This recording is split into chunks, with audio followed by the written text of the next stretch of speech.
How many of you remember the old, very hot metal slides? They are so blessed. We're thankful that the playground is installed, and through your generosity, we're able to pay cash for that. It's a first-class playground, much larger than the one we had before, and really thankful to have that. Back in January, our renovations team shared an update with the church, and we talked about some of the projects that we were doing now and paying cash for, as well as some we wanted to do in the days to come. Playground is one of those. We've also replaced the lighting in this room with LED lighting, and so the flickering is gone. There's still some work to be done with the technical side of communicating to the board and all of that, but the lights are installed. We've replaced the boiler, so in the wintertime we have heat, and the phone system in the office building, which is almost 20 years old, is being replaced now, and the fire panel, which you will never see, but if we ever need it, we'll be glad to have it. That's coming in the very near future. And starting next Sunday morning, for the next several weeks, our church leadership, the renovation team, stewardship committee leadership, and others are going to be sharing with you each Sunday morning an update on what we're looking at and what we're thinking about doing. Those updates will be done on Sunday morning. Why? Because that's when we're all here. And I'm going to give them about 5 minutes of preaching time. We're going to do it now. Why? Because you're all in the room. And this is the best time to do it. We want you to know what's going on. The renovation team has been communicating with the church leadership council and with our deacons in their monthly meetings. In fact, for the past few months, there's been pretty thorough discussion in our deacons meetings each month about all that's happening. And we wanted to share with you. Now, let me remind us of our goals. What are the needs? What are the goals? What are we trying to accomplish with all of this? The first thing is just updating and refreshing phase one. It was in March of 2004, 22 years ago, we moved to this campus, into this building, the education building over here. So we need some updating, some refreshment. That's what the projects we've already mentioned are about. But some other things we'll be doing as part of construction going forward is new carpet, painting, updating the restrooms, and to all the sisters in the room, we know that we need more restroom space for the sisters. So that is one of the goals. That's on the agenda. Let's see if we can double your capacity, okay? Yeah, go ahead. Go ahead. I know that's one of the goals. The crowding out in the lobby. Some Sundays especially. We don't really have a lobby. We have a large hallway. So we're looking to address that, but not just to have more space for transition on Sundays, but places for you to hang out and talk. Because we love each other. We like each other and want to hang out and talk and fellowship and connect and build relationships. Well, you need a place to do that. You need space and time to do that, right? So that's one of the things we're looking at is how do we address that need. Our senior adult life groups, Sunday school groups. I just walked in a moment ago because I was out there talking to one of them as you all were singing. We have some senior adult classes on the 3rd floor. We would love to get all of our senior adult classes on this level so they don't have to use the elevator or go up and down any stairs. That's one of our goals. Another goal is going out that direction to have dedicated parking for handicapped and senior adults. It won't really shorten their walk, but it would mean they don't have to walk across the 2 driveways. They'd have dedicated space where they can walk straight in, designing patio and everything to get rid of trip hazards, to just make it safe and easier for them to get into the main level and go to life group and worship. That's part of that's on our agenda. B45, our 4th and 5th grade ministry, we call it the Bridge. B45, as you know, meets in this corner up here on the 3rd floor in what were some adult classrooms and what was the projection room back in this corner they meet in, and every now and then I get to hear them having fun up there. That's okay. We need dedicated space for them and more space because it's growing and we need room for them, so that's on the agenda. We need more classrooms for our adult life groups. Now, our traditional service that meets at 9:45, we've got room to create new classes. This service and our 8:30 service, the 2 contemporary services, you all go to life groups in the middle hour, right? 9:45, the middle hour. We don't have classrooms to start any new classes for you. That limits our growth. That's a problem. So how do we create more adult classroom space? And then equally important is having all of our preschool children and elementary children in a location where access is secure. Right now, our preschool is secure access except for 2 nursery rooms over here. We want to get them downstairs with the rest of the preschool and also redesign things so that our elementary. This is just the time we live in, right? So we want that space to be secure, limited access. So that's on the agenda. Now, how are we addressing all of these needs? 2 things. 1, making changes to this campus as is. Okay? Updating it, but also reusing space. A bigger part of how we're addressing this is with new construction. Additional building to our campus. A connection center. And a 3-story education building. So think of it like this. You go out into our lobby and you see the glass going out toward Dave Lyle. You with me? Give me something, church. You with me? So imagine you just keep going that direction. And there's a 2-story building. It's actually open at the top with decorative banners, but it's open all the way up. So if you're on the 3rd floor, you can look over and look down into it. A large connection center, which gives us plenty of space for transition, but also hangout space for you to sit or stand and talk to people. Plenty of room for coffee stations, for our welcome ministry, and other things that we need to do. So we're not talking about just enlarging the hallway. We're talking about building a large connection center out there. If you want a sense of how big, when you go out, you'll see some yellow flags in the grass beyond the patio. It's not exact, but that's an approximation of what we're looking at building for the connection center. That's how far out it would go. And then all the way up. So it's a large, large building. And then if you can imagine looking this direction, okay, toward the creek, toward our 3-story education building, our preschoolers downstairs, choir room, kitchen, this level, adult classes. Take that connection center and you go that direction. 3-story education building. The bottom would be dedicated space for the B45 ministry. So it would be on the same level as the elementary preschool, elementary, B45, all on the same level. That would be a great win for us. On this level, classrooms for senior adults, and then for other uses at other times, off the connection center.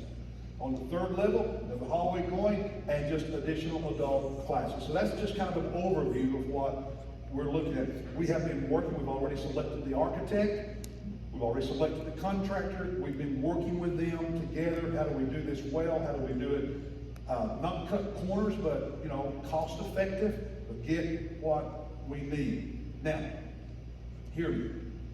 Nothing has been finalized. We will not build anything until the church votes. One of the reasons we're giving these updates over the next several weeks is to inform you on all that we're looking at. But the church you will vote before we move forward with construction drawings and building anything. So I do need to tell you that we have moved from the conception phase to the design phase. And so there's a lot of going back and forth right now, and we're looking at very specific designs for new construction as well as modifications to the existing campus to address all of these needs. And that includes looking at costs. And so over these weekly updates, you're going to get a better picture of what I just described.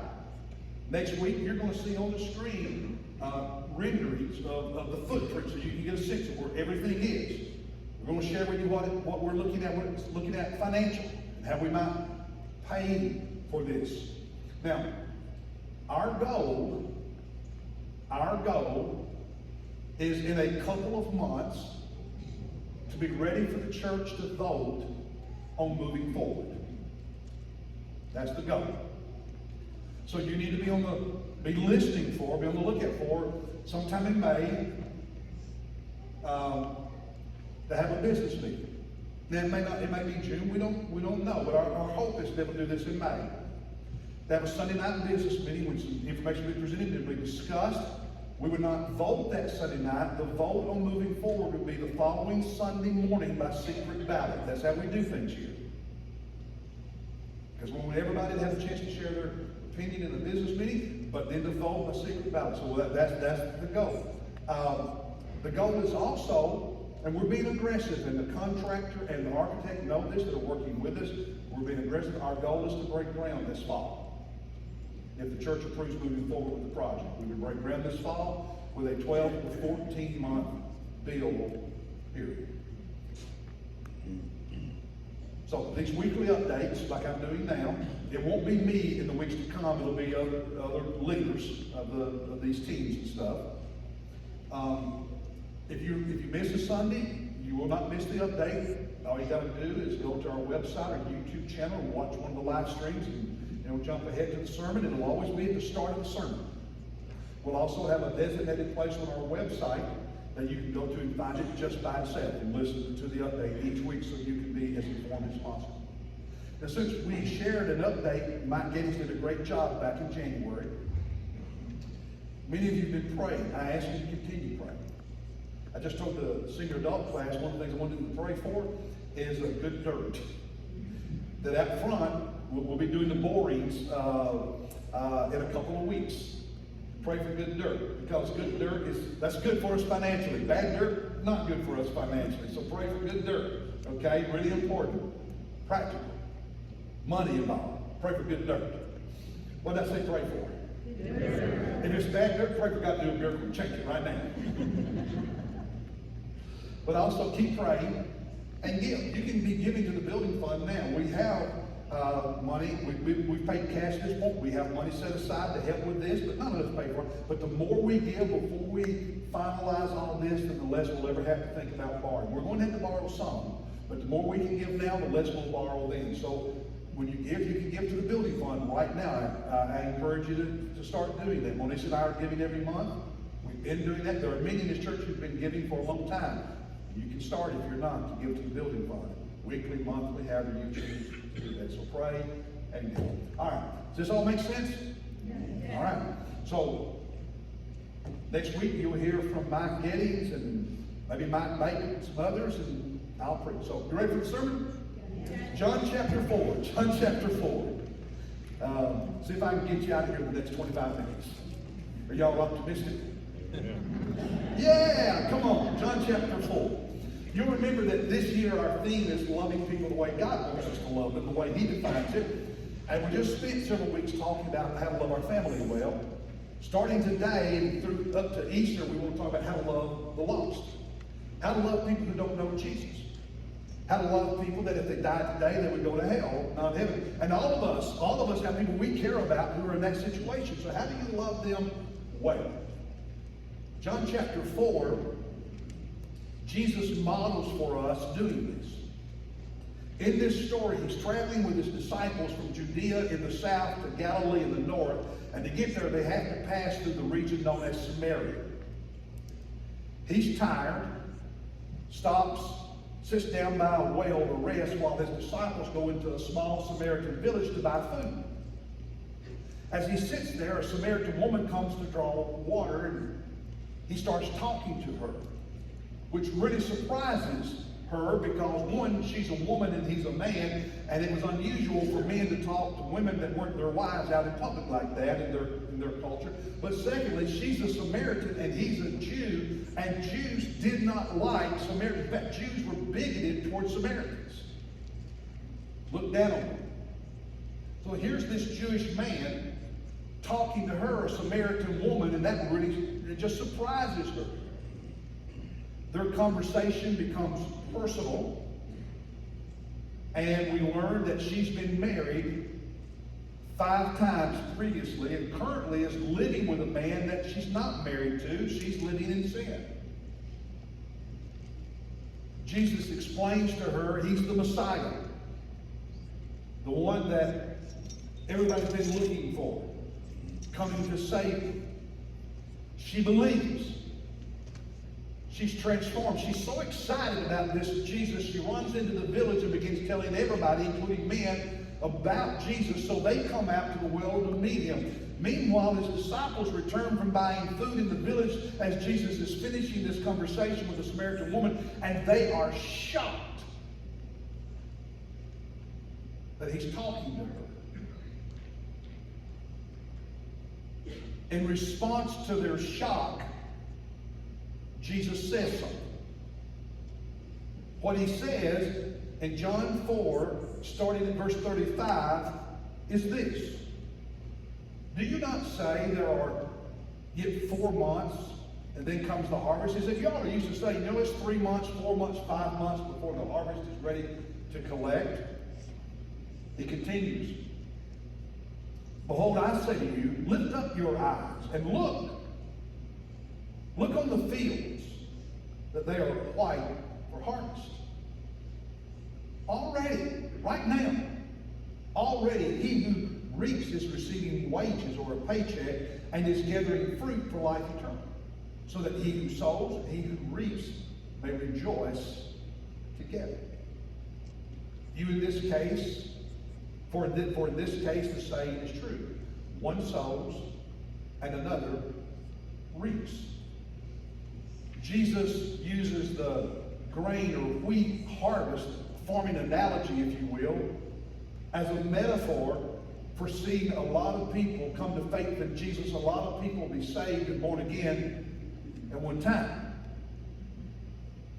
And he's saying to you and me that if we want to see people saved, we want to see a lot of people come to know Jesus, we need to listen to what he just said and learn from what he just did. For he is modeling for us how to love lost people. And one of the things he's teaching us is that he's encouraging us to have harvest awareness.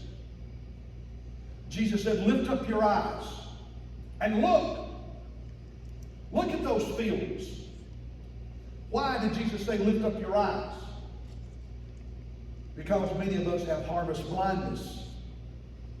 Seldom looking at the fields, seldom seeing the people around us at work and the ball games and the grocery stores who are lost and going to hell and don't know Christ. We don't look at the field. We don't look at the harvest. And Jesus says, lift up your eyes. You ever seen someone walking around not looking where they're going? Because they're just looking down at their smartphone, or they're looking down at something else in their hand. You ever see, and they just walk around and they bump into people and they bump into things and they don't see anything around them. They just, see their feet, whatever's in their hand. You go to a restaurant, you see people sitting at a table, friends, co-workers, or family, and neither of them are looking at each other. They're not talking to each other. They're just looking down,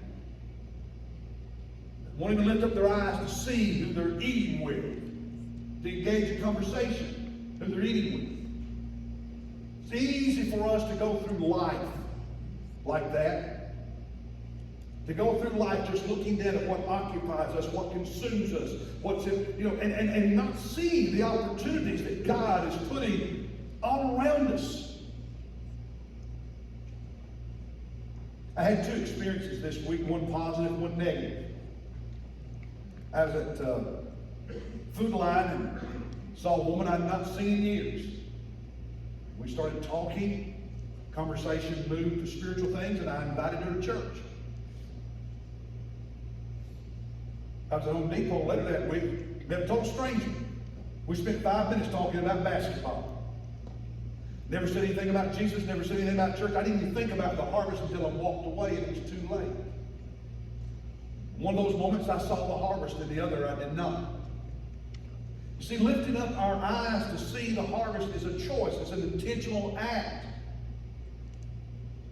That's why we encourage you to pray those 3 prayers that we talk about a lot every day. Start your day, start your morning with these 3 prayers. God, today, give me opportunities to invite someone to church. Give me opportunities to say something to someone about you. And God, give me some courage and boldness. The eyes to see, so that when those opportunities are there, I will speak. God, give me some courage. Give me some boldness, God. Then to have a list of people, names that you pray for every day, people you care about, classmates, co-workers. But they're not saved. They don't know Jesus. They're not following Jesus. And you're praying for them every day. And here's the thing. You will learn, if you pray every day those kinds of prayers, God will start working in your life. We're to care enough, we're to have awareness enough for God to do those things, for us to pray for God to do those things in our lives. Open up your eyes. Lift up your eyes and look. Have awareness. The second thing is this. Jesus recognizes the harvest urgency. Harvest urgency. Verse 35, he said, you all like to say that in 4 months the harvest is coming, but I tell you, you need to start looking because it's white. The harvest is white. Some old translations say it's ripe. That's a bad translation. The Greek word means white or bright. Jesus is saying you think you have plenty of time, but you don't. Time is actually short. In fact, it's shorter than you think. This word white is leukos in the Greek. We get our word leukemia from it.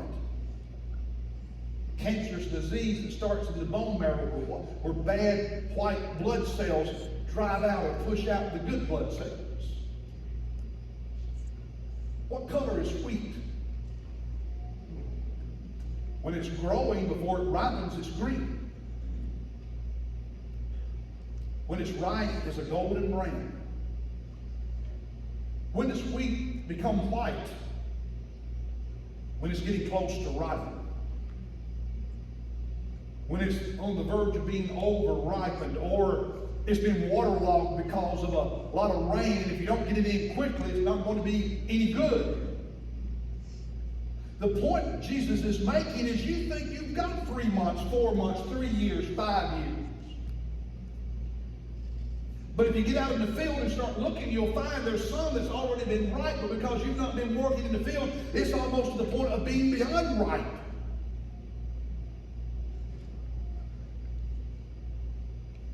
We don't have as much time as we think. I've been thinking a lot about my high school classmates because our 50th reunion is coming up in June. That'll make you feel really young. Monique and I are going. So I've been, talking to some classmates and stuff, and Eddie, we were good friends. He played basketball, but he didn't know Jesus. He wasn't a believer. And when I was a senior in high school, Eddie started attending our church on Sunday mornings. And he came every week. And I can still remember our pastor taking me aside and talking to me.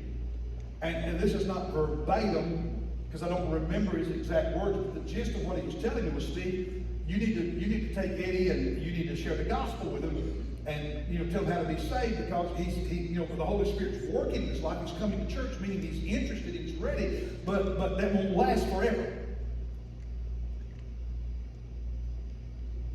So I waited.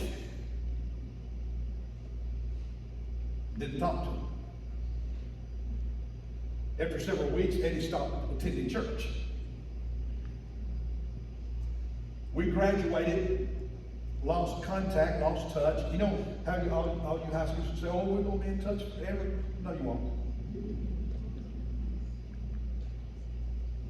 Relationships are about geography. There may be 1 or 2 or 3 you keep in touch with, but you won't. So you just need to know. Now's your best opportunity to influence any friends you have in high school. When you're in college, that's the best opportunity you have to be an influence, witness to those friends. We lost touch. I saw Eddie once. I was back in Kentucky in December years ago I went to a basketball game to watch my nephew play basketball. And Eddie was there because his son was playing on the other team. So we talked for a little bit. I'm so thankful that years later there were some other followers of Jesus who did what I did not do, and they spoke to Eddie. He gave his life to Jesus and even preached a little bit. And I'm really thankful for that, because this past summer Eddie was playing golf and had a massive heart attack and dropped dead there on the golf course. You don't have forever. We need to have a sense of urgency. We don't have as long as we think or as many opportunities as we hope. The third thing is Jesus promises harvest rewards. Verse 36, he said, already, listen, it's already happening right now. The one who's reaping, and to reap, you got to get in the field. You can't reap from the couch. You got to get out in the field. Is receiving wages. That word means a paycheck. When you're in the field working, you're sharing the gospel, you're inviting people to church, you're praying for lost people, when you're talking to people, there are rewards and blessings that come right away. And one of the blessings is if you keep doing that and you do it enough, you're going to see some people saved. He said, gathering fruit for life eternal. You're going to see some people transformed. And then he said, the one who sows and the one who reaps, rejoicing together. There's joy. In fact, there's no greater joy than knowing that God used you to bring somebody to faith in Christ.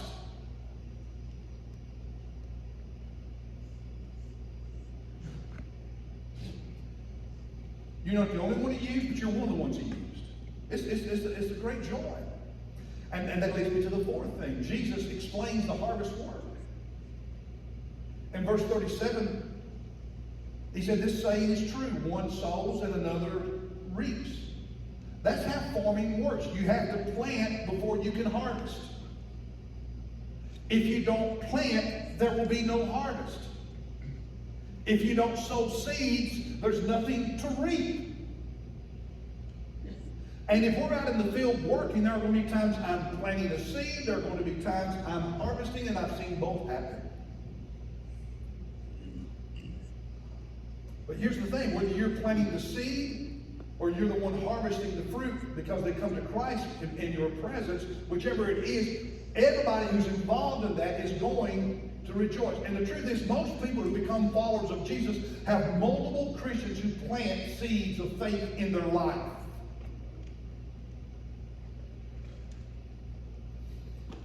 This week I was exchanging text messages late one afternoon with Evelyn, one of my classmates, lives in Florida. We were talking about the reunion and other things. I'm really encouraged to be praying for her. She's my age, but she's had serious health problems. She has to use one of those rolling walkers to get around now. She's had major issues. So pray for her. I've shared with you over the years, Evelyn was the person when I was a sophomore in high school who invited me to church the first time I ever went to church. We were in geometry class and she said, if you come to church, you can sit with me. She was pretty, so I went. And my life has changed. She told me about, in this text exchange this week, she told me about a time in her life years ago. She never shared this with me. We're good friends, have been ever since. She's one of the ones that stay in touch with. She was telling me about a time years ago when she was really discouraged, wondering if her life had counted for anything, if she had made a difference in anybody's life. She just wasn't feeling good about herself. Her kids were in high school. That'll do that to you sometimes. And she came home after work, and she got the mail out of the mailbox, and she was sitting on the steps of her front porch down in Orlando. I don't know why anybody wants to live in Orlando. It's too hot. But anyway, she was sitting on those steps, feeling bad, feeling down, just kind of looking through her mail. And some of you know this, others of you don't. Years ago, our church used to send out a weekly newsletter by mail, when people actually, held the paper in their hands and read it. We used to send out a weekly newsletter. It's called The Messenger. How many of y'all remember The Messenger? Yeah, boy. Been a while. Anyway, she picks up The Messenger, and because we're good friends, she'd always been on my mailing list, so she always got our weekly newsletter. And I had written in the newsletter that week, that particular week, my pastor's article was my testimony. I told about the first time I went to church, it was because Evelyn invited me.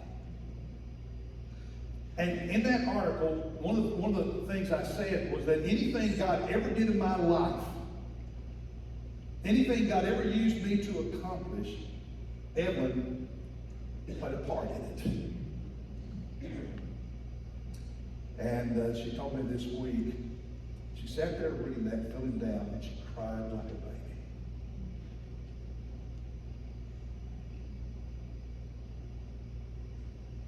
And isn't that just like God to know, I need to write that article so she'll get it on the very day she needs it.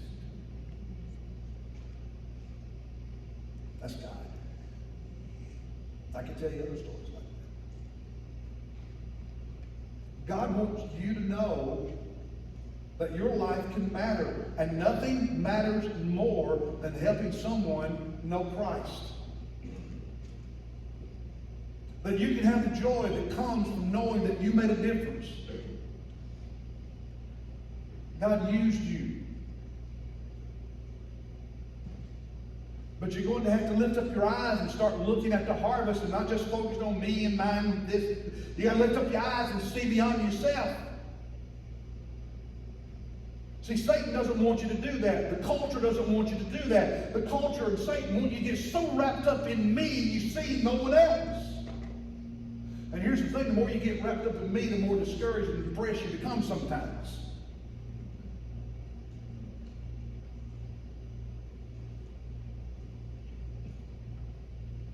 You need to have a sense of urgency because the time matters.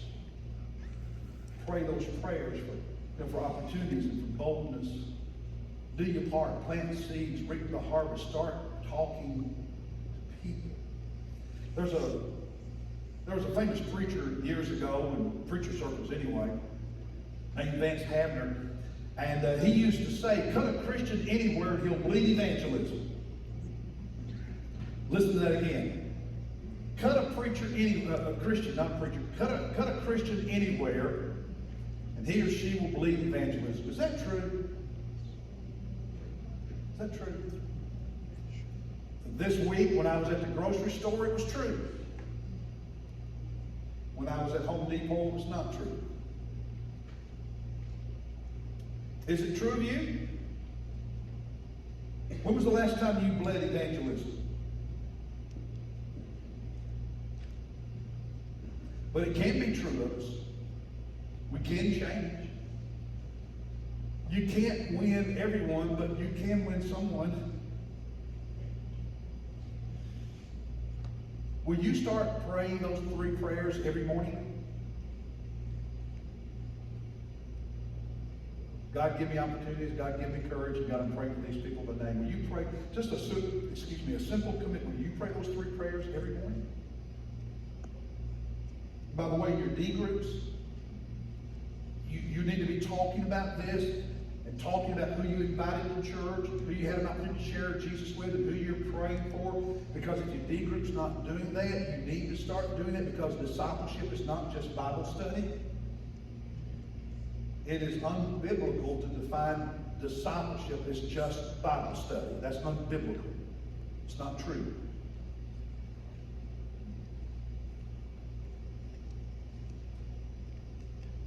Evangelism is part of discipleship.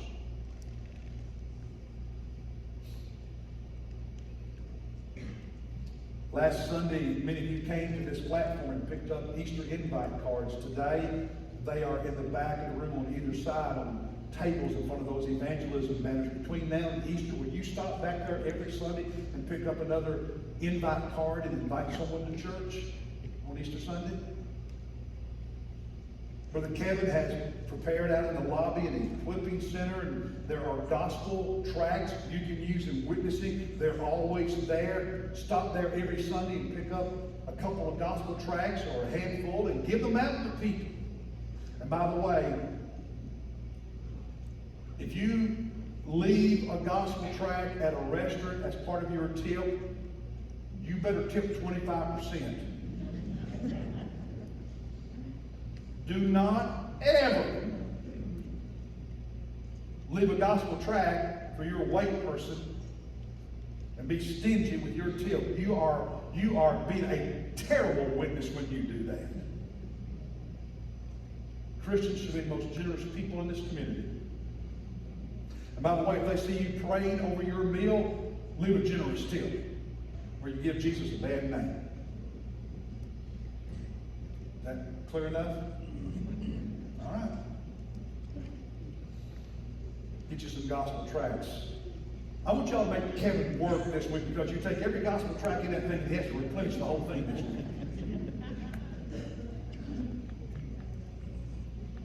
Open up your eyes and see people in the grocery store, Lowe's, Home Depot, ball game, school, park. Start talking. When we sing this song, the Holy Spirit has said something to your mind, to your heart, to your soul. Not only hear it and feel it, but respond to it. Do something, because He's talking to you right now. Come to this altar, get on this kneeling bench and pray for the harvest. Pray for yourself. Jesus said, pray that workers would be sent into the harvest. Pray that you will be one of those workers. Pray that hundreds of others in this room will become workers in the field. Pastors are coming to stand here. Come to a pastor and say, I just want someone to pray with me, or I want to join First Baptist Church. I want to be baptized. For some of you, I want to be saved, because you're not a worker in the field. You are the field. You are the wheat, the grain that needs to be harvested, because right now you're lost. You don't know Christ. You're not saved. You're not ready to die. If you die this afternoon, you're going to hell. You've never committed yourself to Christ. But Jesus died on that cross for you. And with giving His life and His blood, He paid the penalty for your sin, so atonement could be made. Your sin could be covered, forgiven.